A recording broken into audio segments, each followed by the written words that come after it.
Seguimos transitando y llegamos a la vía de la salud. Hoy vamos a aprender un poco más sobre nuestro aparato digestivo, lo que comemos. Yo siempre he pensado que esa mezcla que el dominicano hace en la comida, de arroz, habichuela, carne, bollito, ensalada, varios tipos de carne. Si en el Cibao, si en el Cibao te dan más cosas, tú ves. Entonces, para tú terminar, te bebes un vaso de jugo. O sea, que son cosas que tú dices, pero que eso tiene que ser una bomba. Por ejemplo, la comida de Navidad, de que es ensalada rusa mezclada, que entonces con un cerdo, con un pollo, con un pateloncito, como que eso no es normal. Y eso nosotros, trae problemas. No, y tú te das cuenta que después que tú acabas de comer eso, para ponerte el ejemplo de la comida de Navidad, tú como que no sirve después. Tú no puedes hacer más nada de la hartura tan grande. Pero para hablar del funcionamiento del aparato digestivo y de la gastritis, que es el tema del día de hoy, comparte con nosotros el gastroenterólogo, el doctor Rafael Gotro. Doctor, qué lujazo tenerlo aquí. Bienvenida. Muchas gracias, Anabel. De verdad, un privilegio para mí estar aquí en SuperQ por primera vez.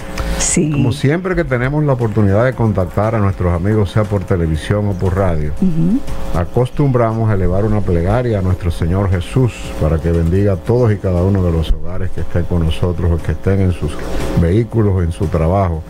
A partir de este momento, muchas bendiciones. Amén. Amén. Amén. Muchísimas gracias, doctor. Pues el tema del día de hoy, doctor, es la gastritis.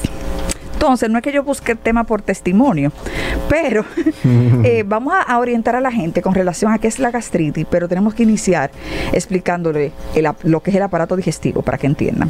Fíjate, eso es importante, esa pregunta que haces, Anabel. La gastritis es un término vago. Gastritis significa inflamación de, como apendicitis significa inflamación de, como una amigdalitis, inflamación de. Itis es inflamación, traducido a la semiología de las ciencias griegas que se utilizan en medicina. Entonces, la gastritis es la inflamación de la mucosa del estómago, pero todas las gastritis llevan un apellido que lo hablaremos más adelante. Lo más importante que el público debe saber, para ilustrarlo, es que el aparato digestivo es un órgano importantísimo del organismo, y así como tenemos órganos dúplex, tenemos 2 ojos, 2 oídos, 2 pulmones, 2 riñones, y mucha gente diría, el aparato digestivo es uno. No, el aparato digestivo es dúplex. ¿Por qué? Porque tiene una estrecha relación. Desde que tu bebé está dentro de tu útero, hay una conexión entre el cerebro humano y el tracto gastrointestinal. ¿Cómo se unifican ellos? Se unifican a través de un nervio vago que va a ser desarrollado en el transcurrir de la vida. Ahora bien, el aparato digestivo se inicia, y una gran cantidad de trastornos digestivos tienen que ver con problemas psicosomáticos, incluyendo la gastritis. Una parte que la puede desencadenar son el estrés. Y te pongo por ejemplo, el hecho de que una persona reciba una noticia brusca, que un jovencito que nos esté escuchando se tiene que examinar y no se sabe bien la materia, que haya cualquier tipo de conflicto de pareja, que haya cualquier tipo de impacto emocional, pues se va a manifestar definitivamente. Incluyendo cuando uno está como enamorado, que le sube... Las famosas mariposas del enamorado, cuando tú ves a la muchacha, siente como un cosquilleo. Eso es simplemente la combinación del cerebro, que es el órgano que rige prácticamente todas las funciones del organismo, porque los otros son órganos vitales como corazón, pulmones, páncreas, etcétera. Pero hay una estrechísima relación entre el cerebro y los trastornos digestivos. Entonces, el aparato digestivo, tal como lo dice, es un tubo. Se dice tubo digestivo. Comienza con la boca, y nosotros iniciamos generalmente el periodo de la digestión. Mucha gente cree que la digestión es cuando comemos los alimentos. No, la digestión tiene una fase previa que es cefálica. Y los amigos oyentes van a entender lo que quiero decir. Una fase cefálica significa que cuando llega esta hora y tú llegas a un lugarcito que te huele a una bicholita guisada, una carnita guisada, ese olor entra al cerebro y dispara hacia el estómago ese deseo de que la gente popularmente le dice, se me hizo la boca agua con ese olorcito. Ahí comienza el proceso de la digestión. Entonces, la masticación es importante porque nuestros alimentos no deben ser tragados sin masticarlos. El alimentarse es un hábito que, además de ser un hábito normal del ser humano, muchas personas lo hacen en forma mecánica. Hay personas que no comen comen, que tragan. O sea que tú los ves que se sirven un plato de arroz y habichuela y carne y no miran para ningún lado y comienzan a... Echa y traga. Entonces, hay una parte importante dentro del almuerzo, tú compartir con tu esposo, qué cambios hay tú con tu pareja o con unos amigos que los invites a comer. Entonces eso tiene un arte, el arte culinario es reconocido a nivel mundial. Entonces, a través de un pequeño tubo, un orificio que se denomina el esófago, nos va luego de la masticación, a deglutir o a que esos alimentos bajen al estómago, y ahí comienza la etapa fundamental de la absorción de nuestros nutrientes. No ocurre en el estómago. El estómago es un órgano que tiene forma de gaita española, donde los españoles se ponen a tomar el vino, ese tipo de forma, con una curvatura mayor, una curvatura menor, el antro y el fondo del estómago. Entonces, a esto llega aproximadamente 1 o 2 horas con las enzimas digestivas y algo que el estómago convive con él, que es el ácido clorhídrico. El ácido clorhídrico es fundamental para el primer proceso de la digestión y única y exclusivamente está en el estómago. El ácido clorhídrico, en combinación con las pepsinas y con los demás ingredientes que nos ayudan en el proceso de la digestión, forman una especie de quimo en esas 2 horas. ¿Por qué cuando nosotros nos damos una panzada nos da sueño? Porque el cerebro concentra que la mayor cantidad de sangre en ese momento vaya al estómago y el cerebro pierda esa cantidad de sangre que necesita.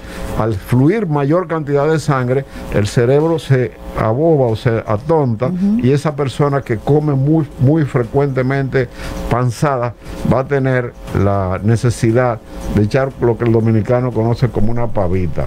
Eso significa que estamos entrando en el proceso de la digestión. Posteriormente, a través de un orificio que se llama el píloro duodenal, pasan los alimentos y ocurre el gran milagro de la absorción de nuestros nutrientes. En el intestino delgado, que mide de 6 a 8 metros, es la parte del aparato digestivo donde todos los nutrientes que nosotros ingerimos a través de nuestros alimentos, llámese vitaminas, aminoácidos, minerales, sustancias nutritivas, son absorbidas en el intestino. Para, al cabo de entre 2 y 3 horas, y a veces 6 a 8 horas después, lo que el intestino no necesita para su absorción, solamente queda agua, y a través de una pequeña válvula al final que se denomina válvula ileocecal, donde está el apéndice vermicular. Todo el mundo lo han operado de apendicitis, mucha gente, y sabe todo el mundo dónde está el apéndice. Ahí comienza el intestino grueso, y a partir de ese momento todo lo que entra ya, que comenzó con la fase cefálica, pasó por la boca, lo masticaste, pasó por el esófago, lo deglutiste, entró al estómago, se formó el quimo, entró al intestino, se absorbió, y ese resto de lo que ya el cuerpo humano no necesita entra al colon, que es la parte final del tracto digestivo, donde va a ocurrir que todo lo que entra allí, la función del colon es absorber la cantidad de líquido que tiene para donde están los electrolitos, cloro, sodio, potasio, magnesio, etcétera.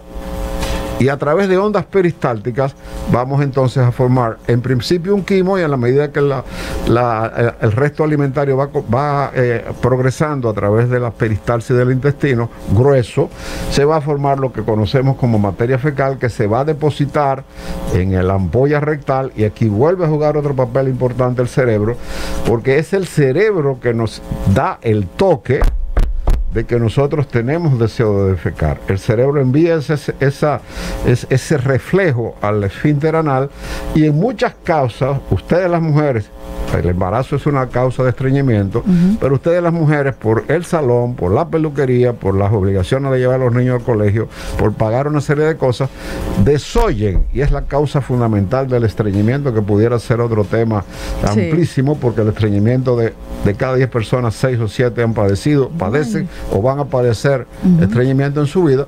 Entonces, el desoír esa zona, el esfínter se va cansando, y esas ampollas se van haciendo cada vez más gruesas y más pesadas de salir, y es lo que llamamos estreñimiento, constipación. El cerebro mandó el estímulo y tú no le hiciste caso. Entonces, esto es lo que hemos hecho, este pequeño recorrido de qué es el tracto digestivo. Ahora, ¿por qué te dije en principio del programa, o les dije, perdón, que la gastritis es un término vago? Porque la gastritis necesita un apellido para etiquetarse. Gastritis significa inflamación de la mucosa gástrica. Por ejemplo, tú te llamas Anabel, yo me llamo Rafael, tú eres Anabel, y a ti te caracteriza tu apellido, que es Alberto. A mí me caracteriza, pero hay muchos Anabel. Hay cantidad de Rafael, pero Rafael Gotros soy yo. Entonces las gastritis necesitan ese apellido para que la etiquetemos. No es un diagnóstico clínico como muchas otras enfermedades, sino que se necesita de un procedimiento tecnológico importante por un gastroenterólogo experimentado que se llama esófago-gastroduodenoscopía, que es a través de ese ¿qué, doctor? Esófago-gastroduodenoscopía. ¿Es una endoscopía? El gastroscopio, digo esófago porque ves el esófago, gastro porque ves el estómago, y duodenoscopía porque puedes visualizar la parte superior completa del tracto digestivo desde la boca hasta la primera porción del duodeno. Todo eso se ve ahí en una endoscopia. Entonces, todo eso se ve. Entonces, las gastritis pueden ser superficial, aguda o crónica.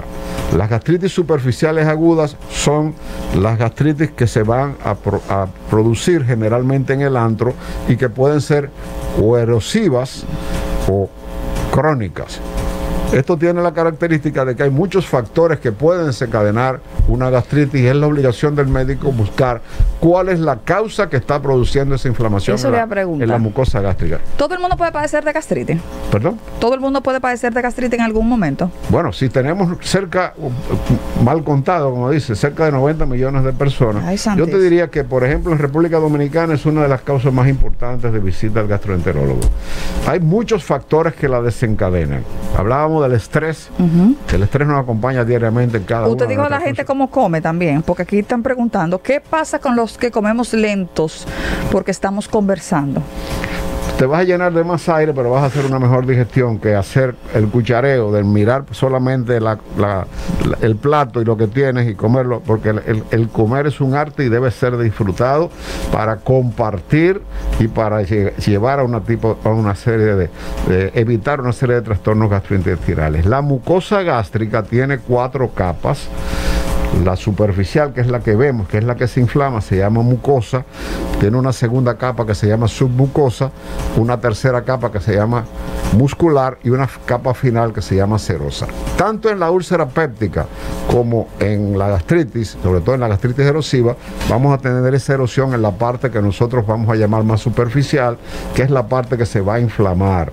Entonces, ¿qué factores desencadenantes pueden producir una gastritis que tenemos nosotros que buscarle el apellido para poder hacer un diagnóstico? El estrés, como te decía, las personas que acostumbran, hay muchas damas que sufren de jaqueca migrañosa y acostumbran a utilizar en forma indiscriminada los medicamentos antiinflamatorios no esteroideos. Hay una enorme cantidad de personas de más de 45 años, varones, que nos están mirando, que sin consultarlo con el médico es uno de los graves problemas que tenemos los dominicanos, de automedicarnos. Comenzamos a tomar aspirina para proteger nuestro corazón, pero estamos produciendo inflamación en la mucosa gástrica. Es decir, la aspirina, el ácido acetilsalicílico, es altamente irritante y corrosivo de la mucosa gástrica y puede producir una gastritis erosiva. ¿Qué llamamos gastritis erosiva? Cuando la inflamación es tal que los vasos sanguíneos pueden sangrar y la hematemesis, es decir, el vómito de sangre, pudiera ser uno de los primeros signos o síntomas. Entonces, los antiinflamatorios no esteroideos, todos esos medicamentos que se utilizan, la mujer en su periodo premenstrual, el ketaperofeno, el ibuprofeno, una serie de medicamentos de los cuales se avisa, puede producir inflamación de la mucosa gástrica. Sin embargo, una de las causas, por eso cuando Anabel me llamó para preguntarme el tema que íbamos a tratar, yo le hablaba del Helicobacter pylori. Al ella decirme que quería hablar de la gastritis, porque la gente se lo estaba pidiendo, le dije, mira, no se puede hablar de gastritis sin hablar del Helicobacter pylori. Sí, porque hable que es eso, porque la gente se queda de que no, que Helicobacter. Señor, eso le puede dar al pueblo. El Helicobacter pylori es una bacteria gram negativa que vive exclusivamente en el estómago. Ninguna bacteria sobrevive el ácido clorhídrico del estómago. Y para que ustedes tengan una idea, amables oyentes, si yo le pusiera a cualquiera de ustedes un tubo de Levin a través de la nariz y extrajera 2 cc de ácido clorhídrico, lo pongo en esta mesa y podría corroer la mesa, porque el ácido clorhídrico es altamente erosivo.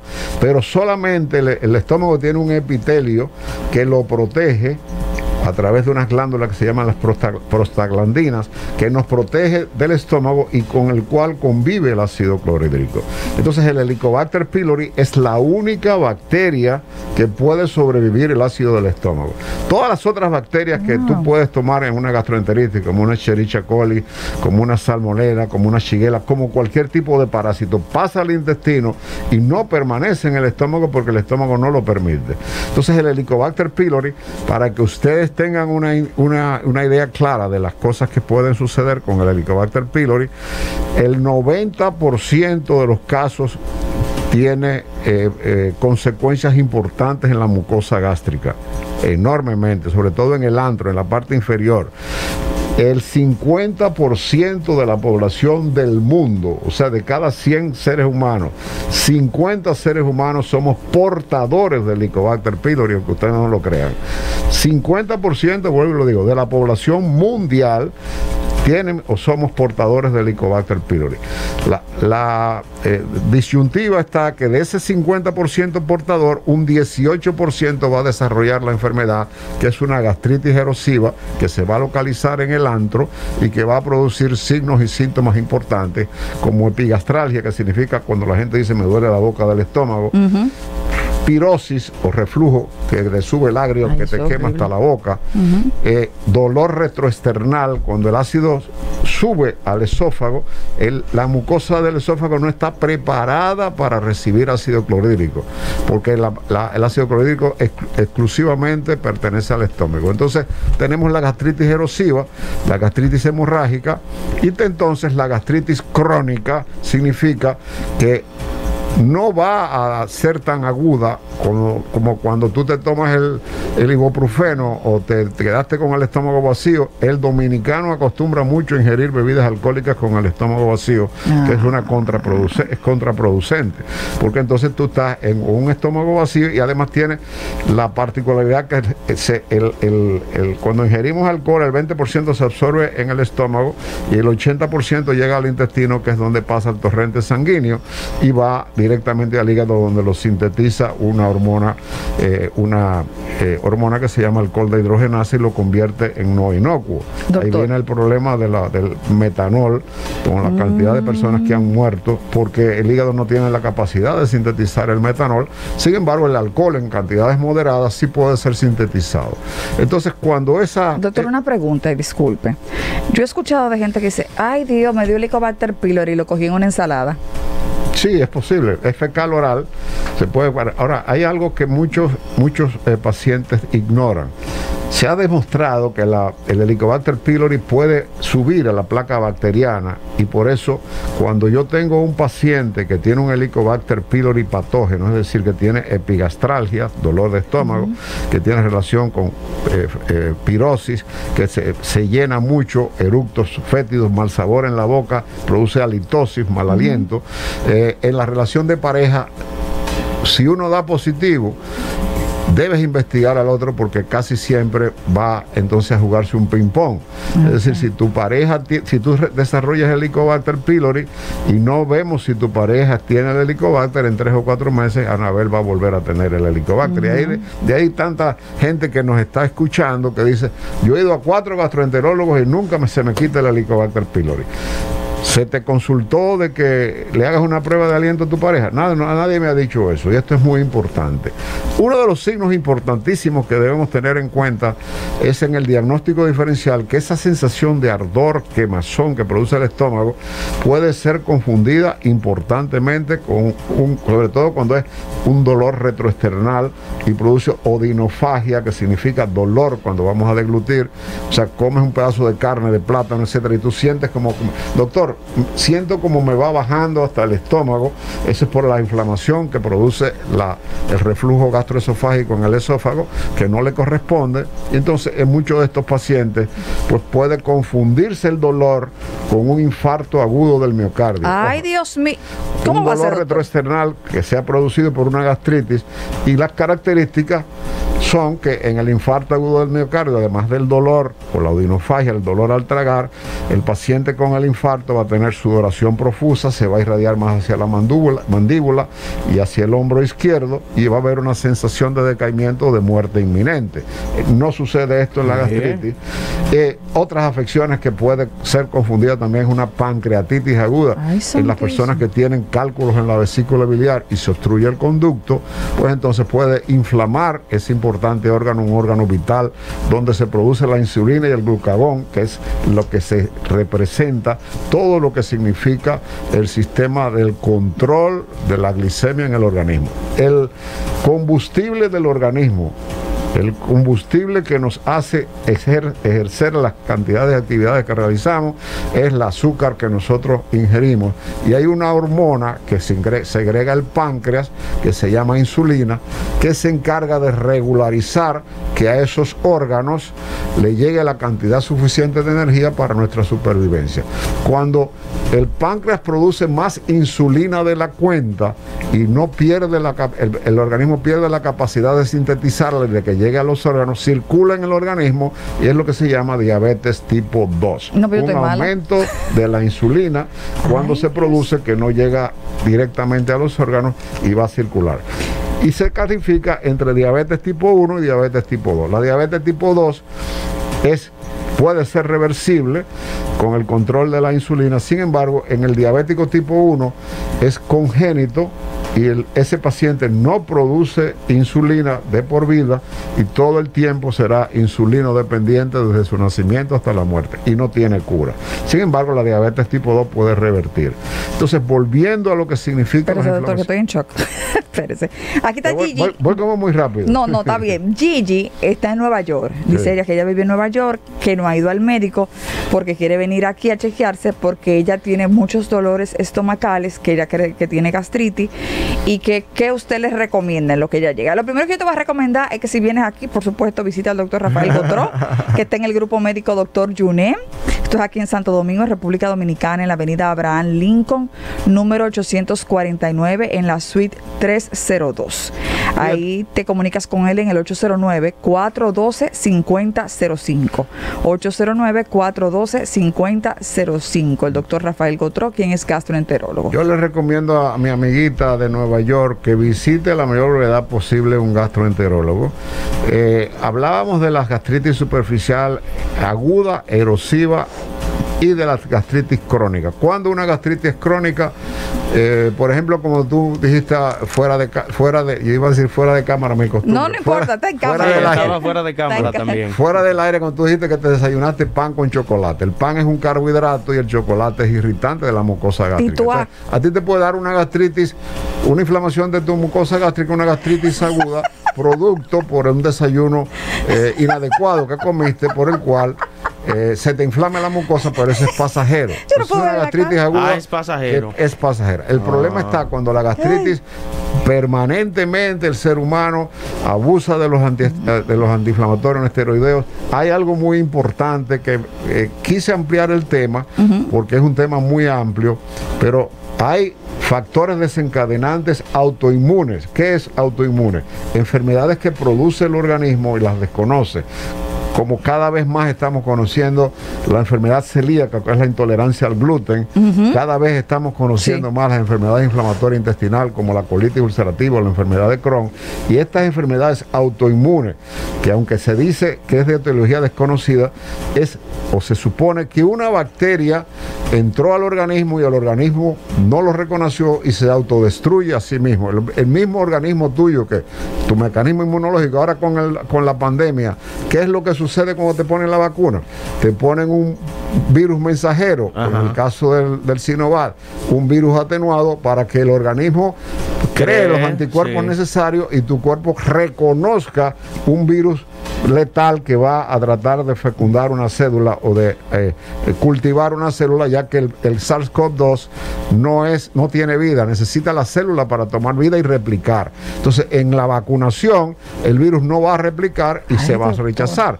Eso sucede en la enfermedad autoinmune, como la enfermedad de Crohn, colitis ulcerativa, o la enfermedad inflamatoria intestinal, donde la mayoría de estas personas puede desarrollar gastritis y puede desarrollar úlcera péptica. Le están haciendo pregunta aquí. Rosy pregunta, doctor, ¿acostumbrarse a tomar un omeprazol diario es bueno o es malo? Es totalmente contraindicado. Uno de los graves problemas que tenemos los dominicanos, y yo me incluyo en criticarlo, es que el dominicano se automedica mucho. Utiliza siempre el medicamento. Usted ve a una gente sangrando. Ojalá un día me invites a hablar de prevención de cáncer de colon, pero una enorme cantidad de personas que sangran por el recto piensan que son hemorroides y le dice, ponte esta pomada. Bueno, 80% es hemorroides, pero el cáncer colorectal comienza con un sangrado rectal y amerita mayor interpretación. Nosotros tuvimos el privilegio en una de las etapas de nuestra vida profesional de dirigir la salud pública en la República Dominicana. Usted fue ministro de Salud Pública. Siendo ministro de Salud Pública, nos tocó poner en consideración al presidente de la República de que existía una ley que prohibía el expendio de sustancias estupefacientes, sobre todo como lo consumía sin ningún tipo de control la mayoría de los jóvenes, que lo combinaban con codeína y con alcohol. Y gracias a esa recomendación que hicimos al presidente, simplemente nos dijo que aplicáramos la ley, y ya las sustancias controladas es una realidad en República Dominicana. Muy difícil tú vayas a una farmacia a comprar cualquier tipo de tranquilizante o ansiolítico o algunos medicamentos que tengan codeína que no sean restringidos con una receta especial que no es la que tú tienes, que el médico, que tu ginecólogo te va a dar para hacerte un hemograma. Es una receta controlada con números por la DNCD y el Ministerio de Salud Pública, y gracias a esa intervención me da siempre el placer de decir que fuimos los pioneros en tratar de llevarle la conciencia al pueblo de que estas son sustancias altamente peligrosas. Excelente. Pero sin embargo, tú vas a cualquier farmacia y tú dices, me duele una muela, y un pseudo farmacéutico se voltea y te dice, tómate este antibiótico o tómate este analgésico, entonces te va a producir un problema. El omeprazol, como la gente ya lo conoce popularmente, desgraciadamente el público se lo medica hasta sin tener absolutamente nada. Entonces, una de las cosas que yo quisiera dejar en esta primera visita, que agradezco muchísimo la oportunidad que me dan ustedes de contactar a sus amables oyentes, es que uno de nuestros grandes errores es automedicarnos. El omeprazol es un medicamento que no lo quiero ni siquiera mencionar por su nombre, sino los inhibidores de la bomba de protones, que es como se llaman estos medicamentos. Llámese omeprazol, pantoprazol, dexlansoprazol. Son medicamentos para inhibir el ácido en algunos determinados problemas, entre los que se encuentra la gastritis, entre los que se encuentra el Helicobacter pylori, pero no hemos hablado de cuando esa gastritis no es la que te produjo el chocolate y el pan, porque era carbohidrato y chocolate, que es muy irritante, sino la persona que repetitivamente está teniendo reflujo, acidez, dolor de estómago, hinchazón, náuseas, pérdida de apetito, pérdida de peso, mal aliento. Entonces ya esa es una gastritis crónica. La gastritis crónica ocurre más frecuentemente en la medida que pasan los años en el ser humano, porque a la medida que pasan los años y el estómago se inflama, la mucosa se va haciendo más delgada y entonces los vasos sanguíneos están más frágiles, vamos a llamarle así, y este tipo de gastritis crónica puede producir lo que nosotros conocemos como una metaplasia intestinal. ¿Qué es una metaplasia intestinal? Es el cambio de la mucosa normal del estómago por cambio del intestino. La metaplasia intestinal va a degenerar en otra entidad también que debe ser diagnosticada por endoscopía y biopsia, que es la displasia, que es una entidad precancerosa. Quiere decir que la gastritis atrófica crónica tiene una alta incidencia de peligro de caer en metaplasia, displasia y cáncer. El Helicobacter pylori, aunque no todo el que tiene Helicobacter pylori va a desarrollar un cáncer gástrico, pero definitivamente mundialmente es una bacteria precancerosa. Es decir, que hay un tipo de bacterias que, por cierto, hablábamos de el doctor Santana ahorita. La esposa del doctor Santana tiene el centro de Helicobacter pylori, donde gracias a Dios en la República Dominicana podemos tomar el CAC-A, que es en una persona que ha tenido Helicobacter a repetición, saber si ese gen de ese Helicobacter puede tener la capacidad de degenerar en cáncer, y que entonces existiría la obligatoriedad de tratar a ese paciente a base de antibióticos, bismuto. Y cuando el doctor Warren y el doctor Marshall, dos australianos, descubrieron esta bacteria en el 1982, nadie le hizo caso, pero revolucionó la gastroenterología del mundo. El Helicobacter pylori fue descubierto en el 1982, pero no es hasta 1986 cuando el trabajo de Warren y Marshall es aceptado como válido. La gente no quería creer la ciencia de que hubiera una bacteria que en el estómago pudiera producir úlcera, pudiera producir gastritis y que pudiera producir cáncer. Y el doctor Marshall, ante la negativa de la colectividad científica, decidió inocularse él mismo el Helicobacter y se produjo una gastritis. Oye, pero qué fuerte. Para demostrar a la humanidad de que esto podía existir, él se produjo una autogastritis y que se la trató con bismuto y antibióticos. Qué fino. Y posteriormente, en el año 1996, Warren y Marshall son galardonados con el Premio Nobel de Medicina por este gran invento. Doctor, como el tiempo ya se está acabando, la pregunta que todo el mundo quiere saber: ¿la gastritis se cura? Correctamente que sí, sobre todo la gastritis superficial aguda y ¿cómo se llama? Hemorrágica, porque en la mayoría de los factores desencadenantes pueden ser corregidos. El estrés, hay mucha similitud y muchos problemas psicosomáticos que pueden inflamar en la mucosa del estómago. El Helicobacter pylori, con erradicar el Helicobacter pylori, no solamente la gastritis es la inflamación del estómago, sino si penetra más hacia adentro va a producir un cráter. ¿Y qué es lo que hace el Helicobacter? Que neutraliza el ácido, porque produce una enzima que se llama ureasa, neutraliza el ácido, penetra como si fuera un destornillador y entra a la mucosa gástrica y la erosiona. Se trata el Helicobacter pylori con dos tipos de antibióticos cada vez más resistentes, un inhibidor de la bomba de protones y sucralfato. Y la gastritis en sentido general, las producidas por los antiinflamatorios no esteroideos, pues se les regulan a la persona que lo toma indiscriminadamente y tiene una reversión de un 99-100%. Ahora, que pueda recidivar, es correcto, pero de que se puede curar, se puede curar. Ok, doctor, una pregunta. A veces uno toma cierto alimento o jugos o frutas, sobre todo cítricos, ¿no? Cítricos, que te puede provocar tal vez cierta acidez. Ahora, ¿con qué frecuencia que suceda esto uno debería preocuparse y decir, mira, me ocurre frecuentemente, o simplemente con tomo la un chinola, jugo y me dio? O sea, ¿cómo uno sabe que hay un problema o que debe tratarse, o que es algo normal por algo que ha ingerido? Muchos alimentos definitivamente son alimentos que aumentan la secreción de ácido clorhídrico e inflaman la mucosa gástrica. Eso que dice Anabel de muchos cítricos, limón agrio, la toronja. A mí me pasa con el tamarindo. Bueno, bastante cítrico. Inflaman moderadamente la mucosa del estómago, pero que tú te lo tomes un día no te va a producir nada. Ahora, que tú acostumbres, a pesar de tener la molestia de seguírtelo tomando, se te va a inflamar la mucosa y va a desarrollar una gastritis superficial aguda que puede ser revertida.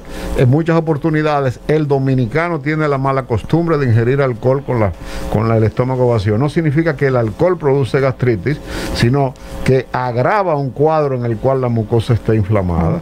Lo mismo que el tabaquismo, lo mismo que la cocaína, las personas que son adictos, toda esta serie de factores, cuando no se sabe directamente de que provienen de estos elementos, pero son factores coadyuvantes para aumentar los síntomas y para aumentar el curso de la enfermedad, porque una gastritis aguda se puede convertir en gastropatía.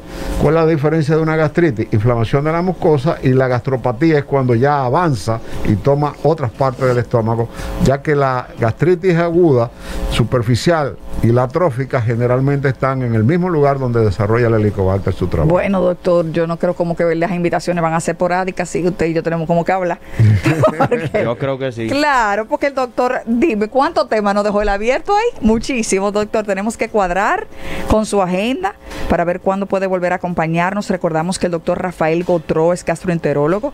Usted lo consigue aquí en Santo Domingo, República Dominicana, en el grupo médico Doctor Yunen, el edificio profesional, ubicado en la avenida Abraham Lincoln, número 849, en la suite 302. Recuerde comunicarse con él al 809-412-5005. 809-412-5005. Yo quiero aprovechar al final de este programa, se me fue el tiempo como en Iberia, como dice Valga, volando. Honestamente, tocaba muchos temas porque es una enfermedad que da una afección que da la oportunidad a que el médico pueda diversificar temas y llevar conocimientos amplios a la población de todas las cosas que sucede en ese milagroso órgano que se llama tracto gastrointestinal, que es donde depende nuestra nutrición, nuestro estado y nuestras etapas de salud en diferentes etapas. Siempre que termino una comparecencia como esta, me siento muy satisfecho por la enorme cantidad de audiencia que veo que ustedes tienen, lo cual me da muchísimo agrado de haber podido llegar y tratar de llevar un poquitito de orientación. El hecho de que haya diversificado los temas es porque todos tienen relación directa o indirecta con la gastritis.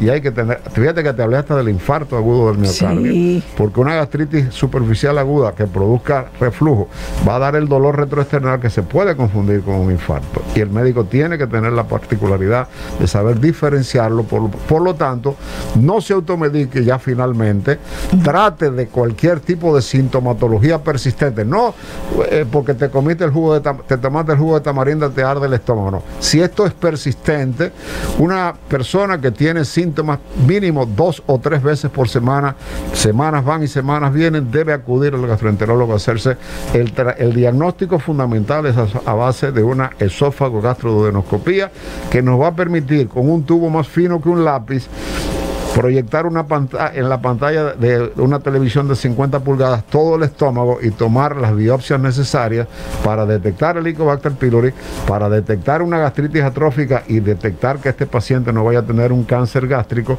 o para detectar simplemente una gastritis que va a tener un tratamiento y una evolución satisfactoria para todos. Doctor, yo me siento sumamente complacida de saber que usted cogió este tiempo de su agenda para compartir con la audiencia de Transitando. Me han pedido que suba este programa al canal de YouTube. Ahora vuelvo de gente esperante. Sí, yo lo sé, por eso se lo agradezco. Y recuerden que sí, lo vamos a tener en YouTube, en el canal Anabel Alberto, así que suscríbete, dale like a la campanita, dale like y dale a la campanita para que ahí veas las notificaciones cuando tenemos programa. Así que el programa del día de hoy con el doctor Rafael Gautreaux estará en el canal de YouTube. Muchísimas gracias, doctor. Honor. Nos vamos a la publicidad y cuando retornemos más. Esto es Transitando.